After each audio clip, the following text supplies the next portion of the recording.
मेरा नाम है आर्यन और आप देख रहे हैं डार्क फाइल्स। आज की इस कहानी में आगे बढ़ने से पहले अगर आपने अभी तक हमारे चैनल को सब्सक्राइब नहीं किया है तो कर लें। तो चलिए बढ़ते हैं आज की इस कहानी की ओर।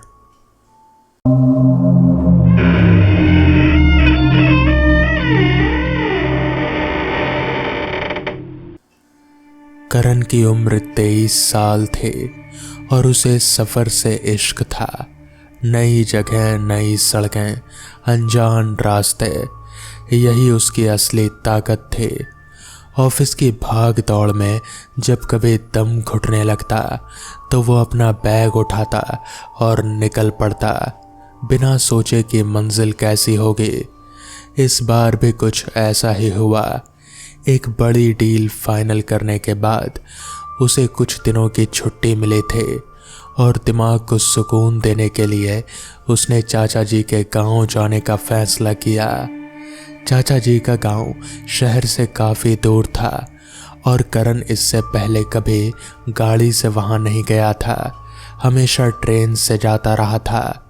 पर इस बार उसने अपनी कार निकाली, एक अकेला सफ़र, बिना किसी के सोहबत के, बस वो और उसकी गाड़ी का इंजन। सुबह जब वो निकला था तो धूप हल्की सुनहरी थे, हवा में एक अजीब सी ताजगी थी। रास्ते भर उसने गाने सुने, कहीं रुककर चाय पी, कहीं फ़ोटो खींचे। मगर जैसे जैसे शहर पीछे छूटता गया वैसे वैसे रास्ते बदलने लगा। पक्की सड़कें टूटी फूटी होने लगी, दुकानों की भीड़ कम होती गई और आबादी के निशान धीरे धीरे मिटने लगे। शाम ढलते ढलते करण गांव के इलाके में दाखिल हुआ और जब तक वो पूरी तरह अंदर पहुंचा, अंधेरा अपने पूरे शबाब पर आ चुका था। अब वो एक सुनसान सड़क पर था जिसके दोनों तरफ घने जंगल फैले हुए थे। गाड़ी की हेडलाइट्स के अलावा कोई रोशनी नहीं थे। पेड़ों की परछाइयाँ सड़क पर यूं पड़ रही थे जैसे कोई हाथ बढ़ाकर उसे रोकना चाहता हो। करण ने रेडियो ऑन किया मगर सिग्नल कहीं गुम था, बस एक भन्नाती हुई सी आवाज़ आ रही थी। उसने बंद कर दिया। तभी अचानक पता नहीं कहाँ से उसके बराबर में एक और गाड़ी आकर बराबर चलने लगी। करण को अंदाज़ा ही नहीं हुआ कि वो गाड़ी कब आ गई। ना कोई हेडलाइट पीछे से आती दिखे, ना कोई आवाज़ सुनाई दे। बस अचानक जैसे हवा से निकलकर वो गाड़ी के बराबर आ गई हो। करण ने एक नज़र उस तरफ डाली। ड्राइविंग सीट पर एक उम्रदराज आदमी बैठा था।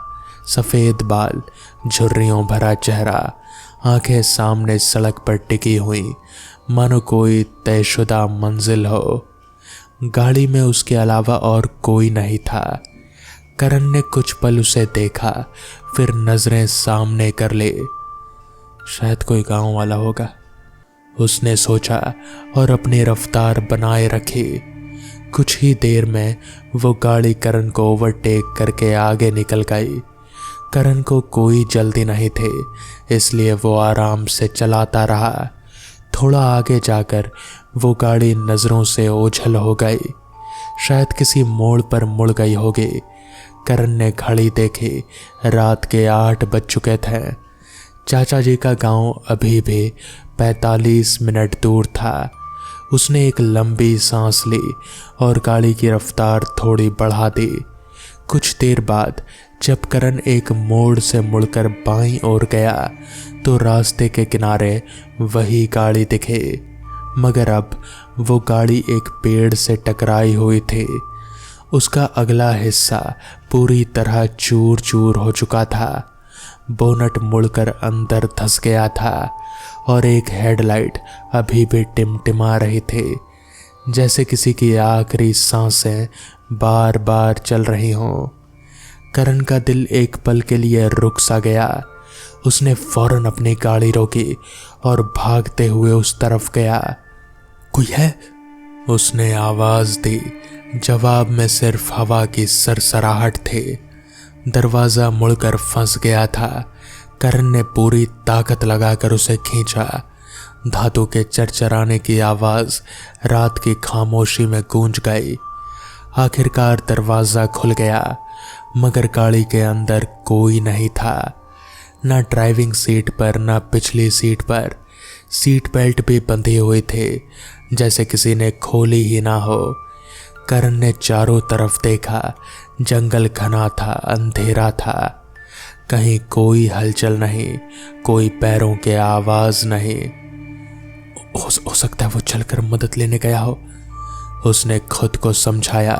हालांकि उसकी आवाज में यकीन कम, बेचैनी ज्यादा थी। उसने जेब से फोन निकाला। नेटवर्क सिरे से गायब था। तभी उसे एक अजीब सी सिहरन महसूस हुई, जैसे कोई उसे पीछे से देख रहा हो। उसने पलटकर अपनी गाड़ी की तरफ देखा। पिछली सीट पर एक आदमी बैठा था। करण का सांस अटक गया। वो जल्दी से भागते हुए अपनी गाड़ी के पास पहुंचा और पाया कि वो वही आदमी था। वही सफ़ेद बाल, वही झुर्रियों भरा चेहरा, वही खाली सी निगाहें जो अब शीशे के पार सीधे उसकी तरफ टिकी थी। करण कुछ कदम पीछे हट गया। उसका गला सूख गया था। उसने आवाज देनी चाही, मगर लफ्ज जैसे हलक में ही अटक गए। फिर जैसे कुछ हुआ ही ना हो, वो आदमी गायब हो गया। सीट बिल्कुल खाली थी। करण कुछ देर वहीं खड़ा रहा, अपनी सांसों को काबू में लाने की कोशिश करता रहा। दिमाग में हजार सवाल उठ रहे थे। क्या उसने कोई भ्रम देखा? क्या थकान की वजह से आंखें धोखा दे रहे थे? मगर दिल जानता था कि जो उसने देखा वो वहम नहीं था। उसने तय किया कि अब यहाँ रुकना ठीक नहीं। जो भी हो, चाचा जी के गांव पहुंचकर ही सुकून मिलेगा। उसने कांपते हाथों से गाड़ी स्टार्ट की और आगे बढ़ चला। मगर अजीब बात यह थी कि रास्ता अब पहचाना नहीं जा रहा था। जो मोड़ पीछे छूट चुका था वो फिर से सामने आ गया। वही टूटा हुआ पेड़, वही पत्थर जिस पर कोई पुराना निशान बना था। करण ने सोचा शायद उसने गलत मोड़ ले लिया, तो उसने गाड़ी घुमाई और दूसरी दिशा में चल पड़ा। 10 मिनट बाद वही मोड़ फिर सामने था। उसकी हथेलियों में पसीना आने लगा। उसने रेडियो फिर से ऑन किया, इस बार सिर्फ खामोशी की उम्मीद से भी बेहतर कुछ पाने के लिए। मगर उसकी भन्नाहट भरी आवाज के बीच कुछ पल के लिए एक आवाज उभरी, बहुत धीमी, बहुत दूर से आती हुई, जैसे कोई बुदबुदा रहा हो। करण ने कान लगाए, मगर लफ्ज समझ नहीं आए। उसने फौरन रेडियो बंद कर दिया। गाड़ी की रफ्तार अब उसने और बढ़ा दी थी, दिल की धड़कनों के साथ साथ। तभी उसकी नज़र रेयर व्यू मिरर पर पड़ी। पिछली सीट पर वही साया बैठा था। करण की चीख निकलते निकलते रह गई। उसने स्टीयरिंग पर पकड़ मजबूत की और आगे देखा। खुद को यकीन दिलाने की कोशिश करता रहा कि ये सिर्फ उसका वहम है। मगर जब उसने दोबारा मिरर में देखा तो साया अब भी वहां था, खामोश, बेहरकत, बस उसकी तरफ देखता हुआ। तुम कौन हो? करण की आवाज कांप रही थी। कोई जवाब नहीं आया, बस एक ठंडी हवा जैसे गाड़ी के अंदर फैल गई, मानो खिड़की खुल गई हो। हालांकि सारे शीशे बंद थे। करण ने हिम्मत जुटाकर पीछे मुड़कर देखने की कोशिश की, मगर जैसे ही उसने नजर घुमाई, सीट खाली थी।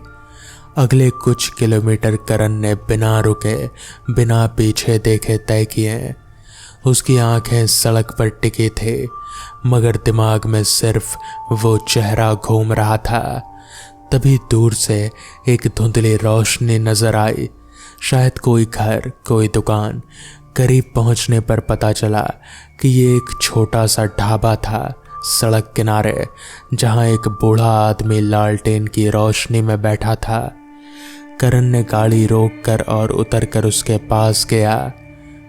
भाई साहब, ये रास्ता रामपुर गांव की तरफ जाता है ना? करण ने पूछा।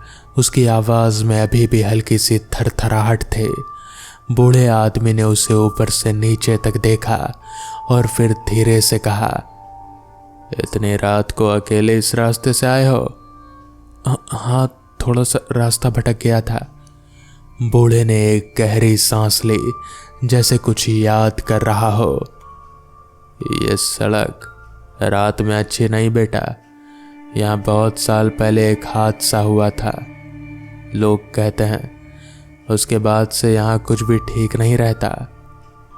करण का गला सूख गया। कि कैसा हादसा? बूढ़े ने कुछ पल सोचा, फिर सिर हिलाया।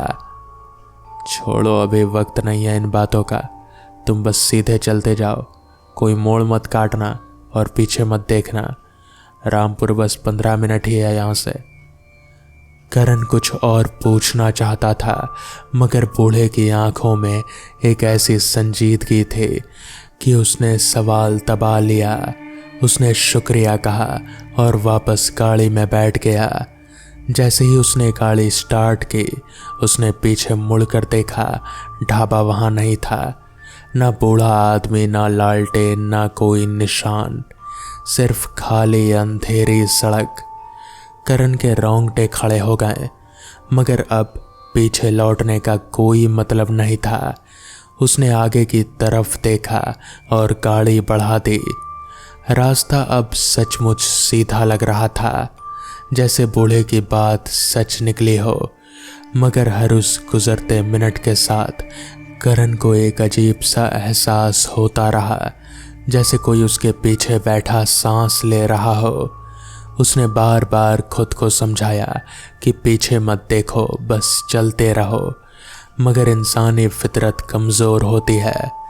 कुछ किलोमीटर बाद करण ने खुद को मजबूर पाया और मिरर में एक नज़र डाली। इस बार वो साया वहीं था, मगर पहले से करीब, इतना करीब कि उसका चेहरा साफ दिख रहा था। वही झुर्रियाँ, वही सफ़ेद बाल, मगर अब आंखों में कुछ अलग था। एक तड़प, एक याचना, जैसे वो कुछ कहना चाहता हो। मुझे घर जाना है। साई की आवाज़ आई, बहुत धीमी सी, बहुत टूटी हुई। मेरी बीवी इंतज़ार कर रही होगी। करण का पूरा बदन सुन्न पड़ गया। उसने गाड़ी की रफ्तार अनजाने में तेज कर दी। तुम कौन हो? मुझे छोड़ दो। मैं बस घर जाना चाहता हूं। आवाज फिर गूंजी, अब और करीब से। तुम मुझे रास्ता भूल गए हो क्या? करण की आंखों में आंसू आ गए, डर और बेबसी की वजह से।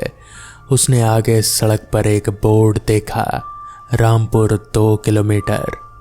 उम्मीद की एक किरण जागी। उसने गाड़ी की रफ्तार और बढ़ा दी। स्टीयरिंग पर उसकी पकड़ सफ़ेद पड़ गई। पीछे से एक ठंडी गीली सी सांस उसकी गर्दन को छू गई। करण ने चीख मारी और गाड़ी को झटके से मोड़ा। सामने अचानक वही पेड़ आ गया, वही जिसे वो गाड़ी टकराई थी। करण ने ब्रेक पर पूरा जोर लगाया। गाड़ी चरचराती हुई रुकी। पेड़ से बस कुछ इंच पहले करण हांफते हुए पीछे मुड़ा। सीट खाली थी। कुछ मिनट यूं ही गुजर गए। करण की सांसें धीरे धीरे नॉर्मल होने लगी।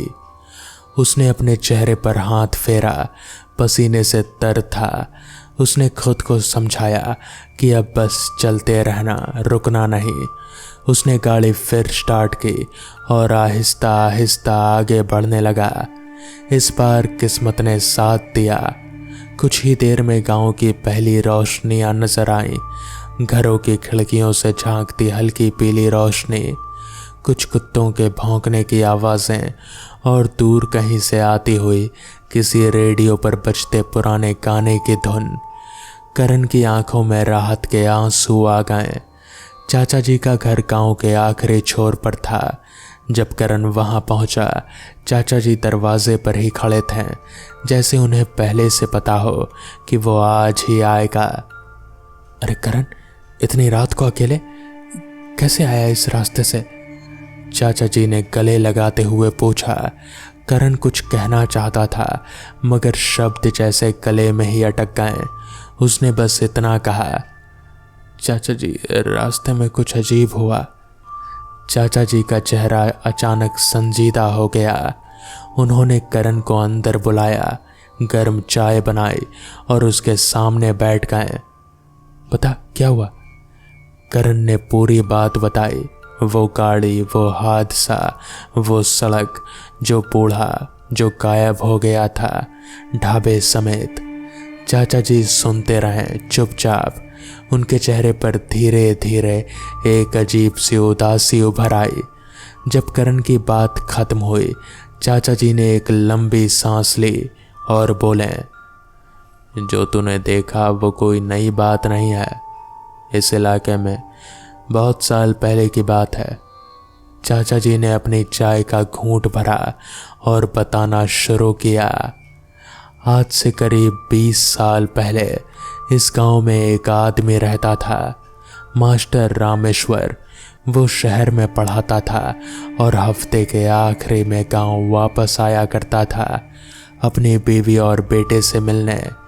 हर शनिवार शाम को वही सड़क जहां से तू आज गुजरा। एक रात बारिश का मौसम था, सड़क फिसलन भरी थी।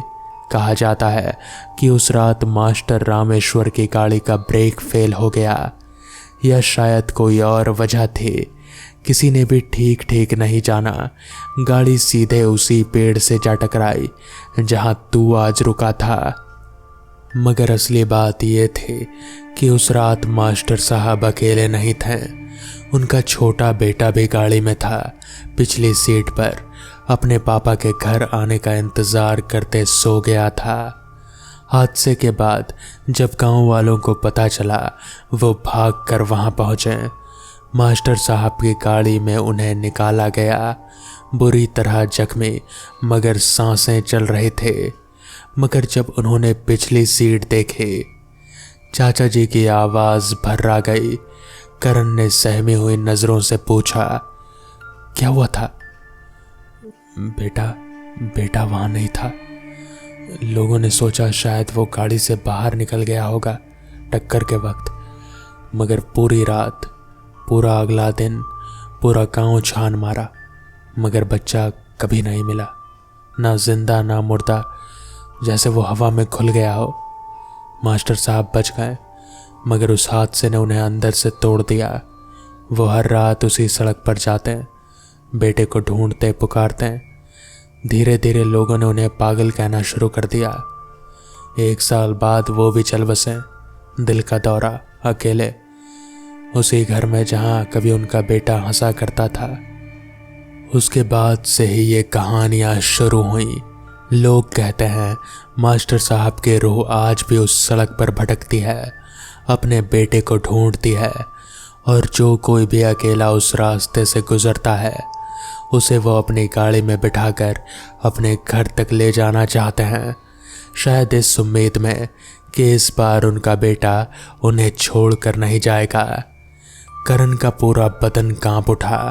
उसे याद आया वो आवाज, मुझे घर जाना है, मेरी बीवी इंतजार कर रही होगी।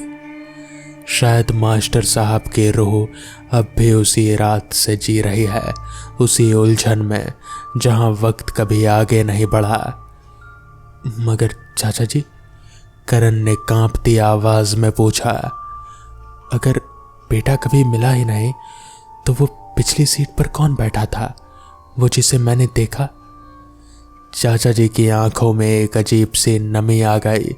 उन्होंने धीरे से कहा, गांव में एक और कहानी भी है बेटा। कुछ बुजुर्ग कहते हैं कि वो बच्चा कभी गाड़ी से बाहर गिरा ही नहीं था। वो हादसे के वक्त ही चल बसा था, मगर उसकी रूह आज भी अपने पापा का इंतजार करती है, उसी पिछली सीट पर, ये सोचकर कि पापा उसे घर ले जाएंगे।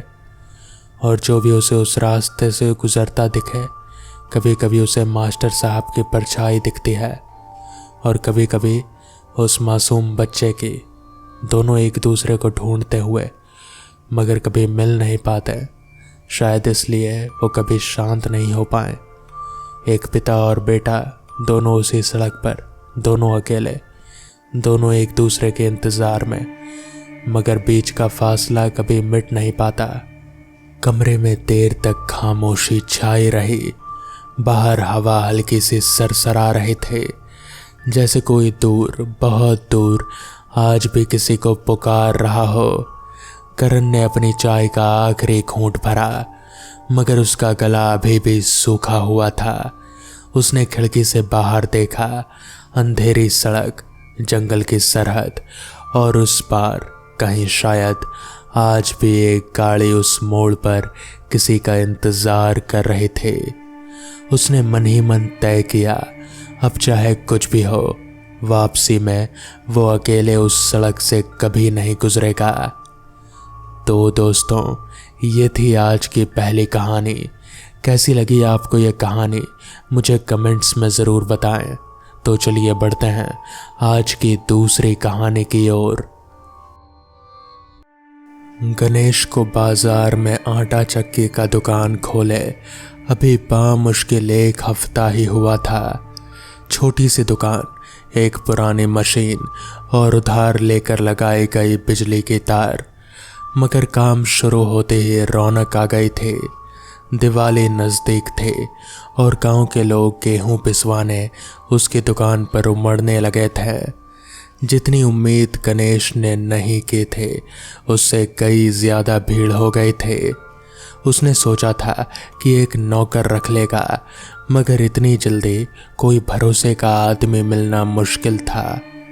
उस रात भी वही आलम था। घड़ी की सुई कब 9 बजे को छू गई, गणेश को अंदाज़ा ही नहीं हुआ। मशीन की घर घर की आवाज़, गेहूं की भांप से उठती खुशबू और बोरों का ढेर, इसी उधेड़ बुन में वक्त फिसलता चला गया। जब आखिरी बोरी खाली हुई तो गणेश ने कमर सीधी की। तभी उसे याद आया कि घर जाना है। खिड़की से बाहर झांका तो मंजर दिखा, उसने उसे चौंका दिया। बाहर बारिश हो रहे थे, नवंबर की बारिश। ये अपने आप में एक अजीब बात थी। पूरा बाजार सुनसान पड़ा था। आसपास की सारी दुकानें कब की बंद हो चुकी थे। बस दूर कहीं एक कुत्ते के भौंकने की आवाज़ आ रही थी, जो बारिश की सरसराहट में डूब डूब जाते थे। गणेश ने जल्दी जल्दी दुकान समेटी, शटर गिराया, ताला लगाया और थका हुआ सा चबूतरे पर बैठ गया, बारिश थमने के इंतज़ार में। काफ़ी देर बाद बारिश रुकी तो नहीं, मगर उसकी रफ्तार थोड़ी धीमी ज़रूर पड़ गई। गणेश को यही सही मौका लगा। उसने साइकिल उठाई और गांव की तरफ निकल पड़ा। बाजार से गांव तक का रास्ता पूरे 5 किलोमीटर का था। एक लंबा सुनसान रास्ता जो खेतों और जंगलों के बीच से होकर गुजरता था। रास्ते में कहीं कहीं बिजली के खंभे तो लगे थे, मगर बारिश की वजह से शायद लाइन गुल थे, इसलिए हर खंभा अंधेरे में डूबा हुआ एक काला साया लग रहा था। साइकिल के पहिए कीचड़ में फिसलते हुए आगे बढ़ रहे थे। गणेश अकेला था, बिल्कुल अकेला। ना कोई राहगीर, ना कोई और आवाज़, बस बारिश की टपटप और साइकिल की चरचराहट। तभी उसकी नज़र सामने रास्ते के किनारे खड़े एक साए पर पड़ी। पहले तो वो सिर्फ एक धुंधली सी परछाई लगी, जैसे पेड़ की छाया हो, मगर जैसे जैसे गणेश पास पहुंचा, उसे साफ हुआ कि वहाँ एक बुढ़िया औरत खड़ी थी, कमर झुकी हुई, सिर पर पल्लू डाले, हाथ में एक छोटा सा मैला झोला लिए हुए। बुढ़िया ने हाथ उठाकर उसे रुकवाया। गणेश रुका। पास आने पर उस बुढ़िया का चेहरा देखा, झुर्रियों से भरा, आंखें धसी हुई, मगर आवाज में एक अजीब सी नरमाहट थी। बेटा, थोड़े से गेहूं है, पीस कर थोड़ा आटा निकाल दोगे? गणेश की जुबान तक आया, अम्मा दुकान तो बंद हो गई, कल आना। मगर उस बुढ़िया की हालत, उसका झुका हुआ बदन, बारिश में भींगता आंचल, गणेश से कुछ बोलते नहीं बना। उसने बिना कुछ सोचे समझे वो झोला ले लिया और कहा कि वो कल आकर ले जाए या वो खुद पहुंचा देगा। बुढ़िया ने धीमी आवाज में जवाब दिया कि वो कल रात भी इसी रास्ते पर होगी और पैसे देकर आटा यहीं से ले लेगी। गणेश ने हामी भर दी और गेहूं का वो झोला लेकर अपने घर की ओर बढ़ गया, ये सोचे बिना कि इस मामूली से लगने वाले वाक़ये ने उसकी जिंदगी में क्या घोलना शुरू कर दिया है। घर पहुंचकर गणेश ने साइकिल दीवार से टिकाई, गीले कपड़े बदले और चारपाई पर लेट गया। थकान इतनी थी कि फौरन नींद आ जानी चाहिए थी, मगर एक अजीब सी बेचैनी उसके सीने में घर किए बैठी थी। बार बार उसकी आंखों के सामने वो बुढ़िया घूम जाती, उसका झुका हुआ बदन, उसकी आंखों की वो गहरी थकी हुई चमक और सबसे ज़्यादा उसका वो झोला जो हल्का था, बहुत हल्का, जैसे उसमें गेहूं की जगह सिर्फ भूसा भरा हो। नींद टूटी फूटी रही। बीच रात में एक बार गणेश की आंख खुली तो उसे लगा जैसे बाहर आंगन में कोई चक्की चलने की आवाज आ रही है। वही घर घर, वही एहसास जो उसकी दुकान की मशीन से आता था। मगर जब वो उठकर दरवाजे तक गया, बाहर सिर्फ बारिश की बूंदें टपकती छत पर ही थे, कुछ नहीं। उसने इसे थकान और वहम का नतीजा मानकर फिर से आंखें मूंद ली। सुबह उठते ही गणेश उस झोले को देखने बैठा। खोलकर देखा तो गेहूं के दाने बिल्कुल मामूली लग रहे थे, शायद थोड़े पुराने, हल्के काले धब्बे वाले, मगर गेहूं ही थे। दुकान पहुंचकर उसने बाकी काम निपटाने के बीच वो गेहूं भी पीस दिया और एक कोने में आटे की पोटली रख दी, इस इंतज़ार में कि रात को वो बुढ़िया आएगी। दोपहर के वक्त बगल की परचूरन की दुकान वाला रामलाल चाचा चाय पीने आ गए। बातों बातों में गणेश ने कल रात का किस्सा सुना दिया। रास्ते में मिली बुढ़िया, उसका गेहूं, उसका वादा। जैसे जैसे गणेश बोलता गया, रामलाल चाचा के चेहरे का रंग बदलता गया। चाय का कप उनके हाथ में यूं ही थमा रह गया, जैसे भाप के साथ साथ उनकी बातें भी उड़ गई हों। कैसी थी वो, ठीक ठीक बता, गणेश ने बताया। झुकी कमर, सफ़ेद बाल जो पल्लू के नीचे से झांक रहे थे। आवाज़ में एक अजीब सी थकान और वो मैला सा झोला।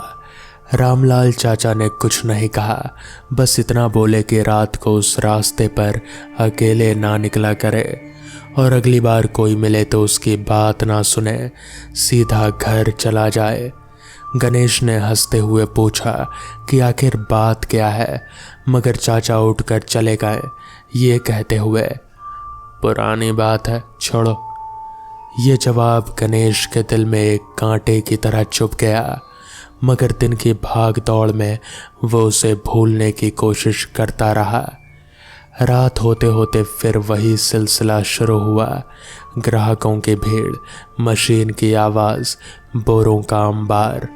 इस बार गणेश ने ठान लिया कि जल्दी दुकान बंद करेगा, मगर काम की मार ऐसी थी कि फिर से घड़ी की सुइयां 9 पार कर गईं। आसमान साफ था इस बार, बारिश नहीं थी, मगर हवा में एक अजीब सी सर्द नमी खुली हुई थी, जैसे बारिश अभी अभी थमी हो। हालांकि दिन भर मौसम खुला ही रहा था। गणेश ने आटे की वो पोटली संभाली और साइकिल उठाकर निकल पड़ा। रास्ते में उसका दिल धक धक कर रहा था, मगर वो खुद को समझाता रहा कि ये सब बस रामलाल चाचा की बातों का असर है, कोई ठोस वजह नहीं। जैसे ही वो उस मोड़ के पास पहुंचा जहां कल बुढ़िया मिली थे, उसने देखा वो वहीं खड़े थे, ठीक उसी जगह, ठीक उसी मुद्रा में, जैसे रात भर वहीं रुकी हो, हिली डुली भी ना हो। गणेश ने साइकिल रोकी और आटे की पोटली आगे बढ़ाई। बुढ़िया ने धीरे से हाथ बढ़ाया। उसकी उंगलियां बहुत लंबी और पतली थी, नाखून काले और बढ़े हुए। पोटली लेते वक्त उसकी उंगलियां गणेश के हाथ को छू गई और वो स्पर्श बर्फ से भी ज्यादा ठंडा था, इतना ठंडा कि गणेश की रूह तक कांप गई। उसने फौरन हाथ खींच लिया। बुढ़िया ने कुछ नहीं कहा, बस एक हल्की सी मुस्कान दी, ऐसी मुस्कान जिसमें होंठ हिले मगर दांत या खुशी का कोई निशान नहीं था। उसने झोले में हाथ डाला और कुछ सिक्के निकालकर गणेश की हथेली पर रख दिए। गणेश ने नीचे देखा तो सिक्के बहुत पुराने लग रहे थे, जंग खाए हुए, धुंधले, जिन पर लिखा कुछ भी साफ नहीं पढ़ा जा सकता था। जब गणेश ने सिर उठाकर देखा तो उसने महसूस किया कि बुढ़िया के पांव जमीन से थोड़ा ऊपर उठे हुए थे, बस थोड़ा सा, मुश्किल से 1 इंच, मगर उठे हुए जरूर थे। और उसका साया जो चांदनी में सड़क पर पड़ना चाहिए था, कहीं नहीं था। कोई साया जमीन पर नहीं था। गणेश की सांस अटक गई। उसने कुछ कहने की कोशिश की मगर आवाज गले में ही अटक कर रह गई। बुढ़िया ने बस इतना कहा, कल फिर आना, और फिर मुड़कर अंधेरे की तरफ चलने लगी। हैरानी की बात ये थी कि चलते वक्त उसके कदमों की कोई आवाज नहीं आई। जमीन पर कीचड़ था, फिर भी कोई छपाक की आवाज नहीं, कोई निशान नहीं। गणेश ने पीछे मुड़कर देखने की हिम्मत नहीं की। उसने साइकिल पर पूरा जोर लगाया और सरपट घर की तरफ भागा। दिल इतनी जोर से धड़क रहा था कि लगा सीना फट जाएगा। अगले दिन गणेश सीधा रामलाल चाचा की दुकान पर पहुंचा। इस बार उसने साफ साफ पूछा कि आखिर माजरा क्या है। पहले तो चाचा टालते रहे मगर गणेश की जिद और उसकी आंखों में उतरा खौफ देखकर आखिरकार उन्होंने बताना शुरू किया। वो जो सड़क है ना, बाजार से गांव वाली, उस पर बरसों पहले एक बुढ़िया रहती थी। उसका नाम था सकीना। अकेली औरत थी।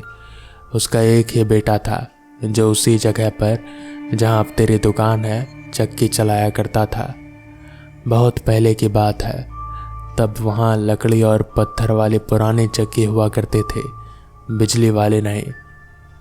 चाचा ने बताया कि सकीना का बेटा गांव भर के लोगों का गेहूं पीसता था मगर उसकी नीयत ठीक नहीं थे।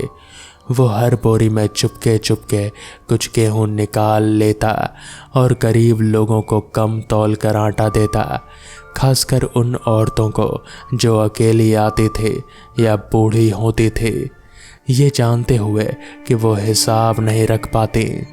सकीना को जब ये बात पता चली तो उसने अपने बेटे को बहुत समझाया मगर उसने माँ की एक ना सुनी। एक दिवाली की रात, ठीक वैसी ही रात जैसे अभी आने वाली थी, गांव में एक हादसा हुआ। चक्की की पुरानी मशीन में कुछ गड़बड़ आई और सकीना का बेटा उसी में फंसकर मारा गया। लोग कहते हैं कि उस रात भी बारिश हो रही थी और सकीना बेटे की लाश के पास बैठी सुबह तक रोती रही। गेहूं के ढेर के बीच खून और आटे से सना हुआ फर्श। उसके बाद सकीना अकेली रह गई। बेटे के गुनाहों का बोझ उसने अपने सर ले लिया। वो हर उस घर में जाकर माफ़ी मांगती जिससे उसके बेटे ने कम तौला था, और जितना गेहूं कम दिया गया था उतना अपनी तरफ से लौटाने की कोशिश करते, मगर गांव वालों ने उसे धुतकार दिया, ये कहकर कि माँ बेटे दोनों एक ही थाली के चट्टे बट्टे हैं। टूटी हुई अकेली बदनाम सकीना कुछ ही महीनों बाद उसी रास्ते पर मरी पाई गई जहां अब गणेश को मिलते थे। कहा जाता है कि वो भूख और सर्दी से मरी, हाथ में एक खाली झोला लिए, ये उम्मीद करते हुए कि शायद कोई उसका दिया हुआ गेहूं ईमानदारी से पीस देगा, बिना चुराए, बिना कम तौले, बिना धोखा दिए। तब से चाचा ने कहा, हर कुछ साल में कोई नया आदमी उस चक्की की दुकान पर आता है और सकीना उसे रास्ते में मिलती है। वो परखती है कौन ईमानदार है कौन नहीं। जो उसका गेहूं ईमानदारी से पीस दे बिना एक दाना चुराए, उसे कुछ नहीं होता। मगर क्या? गणेश की आवाज़ कांप रहे थे। मगर जो उसका गेहूं से एक भी दाना कम करे, चाहे जानबूझकर या भूल से, वो फिर कभी उस रास्ते से जिंदा वापस नहीं आता। गणेश के पैरों तले जमीन खिसक गई। उसे याद आया कल रात जब उसने वो गेहूं पीसा था तो जल्दबाजी में मशीन साफ करना भूल गया था और उस पोटली में शायद पिछले किसी ग्राहक के आटे का थोड़ा सा हिस्सा मिल गया हो। उसने जो आटा सकीना को दिया वो पूरी तरह उसी का गेहूं नहीं था, कुछ ग्राम इधर उधर हो सकता था।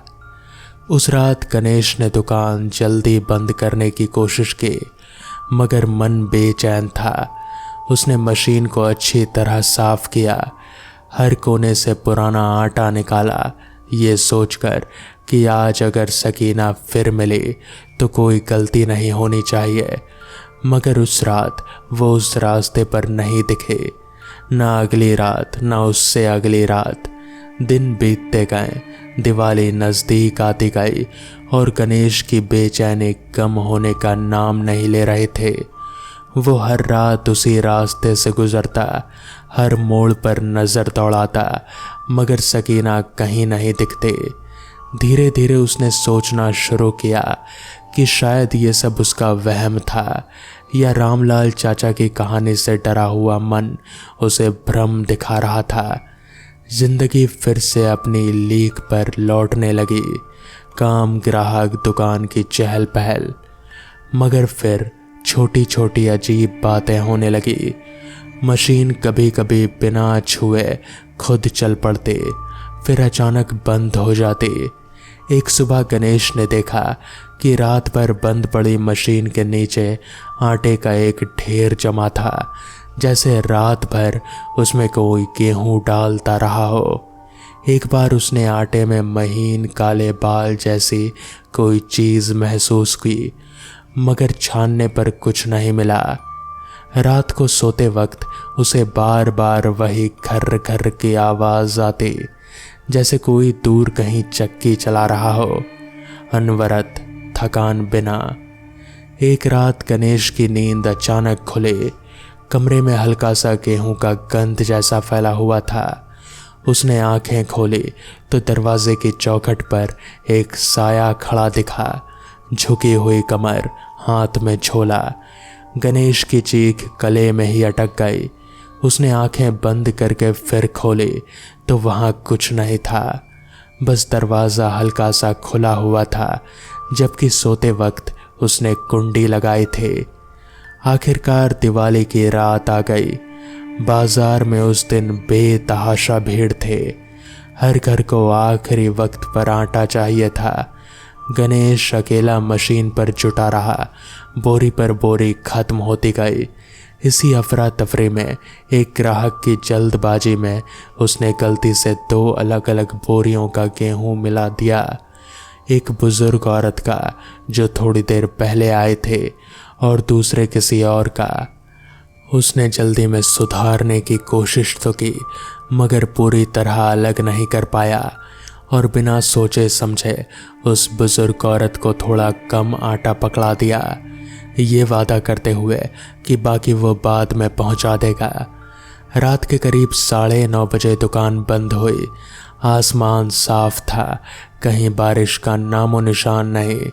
दिवाली के पटाखों की आवाज़ दूर दूर तक गूंज रही थे। गणेश ने साइकिल उठाई और थका हारा घर की ओर निकल पड़ा। उस बुजुर्ग औरत को कम दिया गया आटा उसके मन में कहीं कसक बनकर बैठा था, मगर थकान इतनी थी कि उसने सोचा कल सुबह पहला काम यही करूँगा, उसका बाकी आटा पहुँचा दूँगा। रास्ते के उसी मोड़ पर पहुँचते ही गणेश का शरीर अचानक जड़ हो गया। वहाँ सकीना खड़े थे, हफ्तों बाद पहली बार, मगर इस बार वो पहले जैसी नहीं लग रहे थे। उसका चेहरा अब बुढ़िया जैसा कम और कुछ और ज़्यादा लग रहा था। त्वचा जगह जगह से उधड़ी हुई, आँखों की जगह सिर्फ गहरा अंधेरा, और मुंह जो पहले मुस्कुराता था अब बहुत ज़्यादा चौड़ा खुला हुआ था, इतना कि जबड़ा टूट गया हुआ सा लग रहा था। गणेश की साइकिल उसके हाथों से छूट गई, वो ज़मीन पर गिर पड़ा। सकीना धीरे धीरे उसकी ओर बढ़ी। उसके पांव अब पूरी तरह ज़मीन से ऊपर थे, मानो वो हवा में तैर रही हो। उसकी आवाज़ इस बार पहले जैसी नरम नहीं थी, गहरी खोखली, जैसे कुएं की तह से आ रही हो। तूने भी वही किया जो मेरे बेटे ने किया था, गणेश ने कांपती हुई आवाज में कहा कि यह गलती से हुआ, जानबूझकर नहीं। वो जल्दी ही कल सुबह उठकर ये सब ठीक कर देगा। मगर सकीना की परछाई उसके ऊपर झुकती चली गई और उसके झोले से हजारों गेहूं के दाने बिखरने लगे।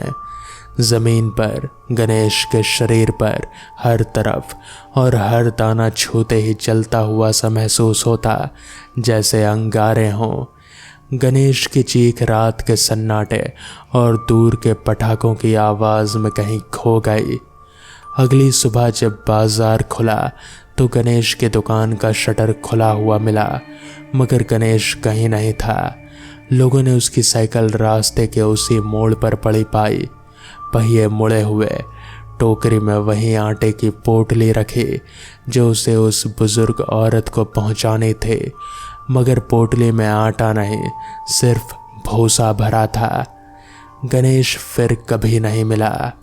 गांव वाले कहते हैं कि अब भी हर कुछ बरस बाद जब कोई नया आदमी उस पुरानी चक्की की जगह पर दुकान खोलता है, सकीना उसे उसी रास्ते पर मिलती है, कमर झुकी, हाथ में झोला, आवाज़ में एक थकी हुई नरमाहट लिए।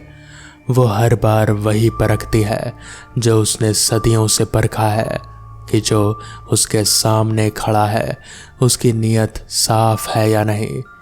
ईमानदार को वो छोड़ देती है, बाकी सबका हिसाब उसी रास्ते पर, उसी अंधेरे में चुकता कर लेती है, ठीक वैसे ही जैसे उसने अपने ही बेटे का किया था। आज भी गांव के बूढ़े बुजुर्ग नए दुकानदार को एक ही नसीहत देते हैं, तराजू में एक भी दाना कम मत तौलना, चाहे गलती से हो या जानबूझकर। सकीना अम्मा आज भी उस रास्ते पर घूमती है और उनका हिसाब कभी माफ़ी नहीं होता। तो दोस्तों, ये थी आज की कहानियाँ। कैसी लगी आपको ये कहानियाँ मुझे कमेंट्स बॉक्स में ज़रूर बताएं। तो मैं आपका दोस्त आर्यन जल्द ही मिलूँगा आपसे ऐसी ही किसी नई कहानी के साथ। तब तक के लिए अपना ख्याल रखें और देखते रहें डार्क फाइल्स।